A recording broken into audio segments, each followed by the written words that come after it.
सांगली, मिरज आणि कुपवाड शहर महानगरपालिकेच्या वेबसाईटवरनं जन्म आणि मृत्यू दाखले हे गेल्या 6 महिन्यापासून ऑनलाईन देण्याचे बंद होते.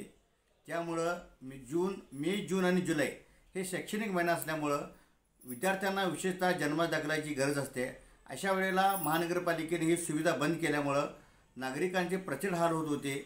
मिरज विभागीय कार्यालयाच्या जन्म मृत्यू विभागामध्ये नागरिकांची प्रचंड गर्दी होत होती. या संदर्भात मिरज सुधार समितीने अनेक वेळा महापालिकेवर पाठपुरावा केला. महानगरपालिकेचे अतिरिक्त आयुक्त रविकांत अडसूळ साहेब यांच्याकडे मिरज सुधार समितीने मागणी केली की जन्ममृत्यू जो विभाग आहे तो सक्षम करण्याची गरज आहे. जर कर्मचारी संख्या अपुरी असेल तर जी ऑनलाईन जी पद्धत आहे ती ऑनलाईन पद्धत परत सुरू करा म्हणून आम्ही मागणी केली होती. याची दखल घेऊन माननीय आयुक्त शुभम गुप्ता साहेब आणि माननीय अतिरिक्त आयुक्त रविकांत अडसूळ साहेब यांनी मिरज सुधार समितीच्या मागणीची दखल घेऊन दाखले पुन्हा एकदा ऑनलाईन देण्यास सुरुवात केलेली आहे. या दाखल्याची अंमलबजावणी उद्या मंगळवार 9 जुलैपासून उद्या होणार आहे.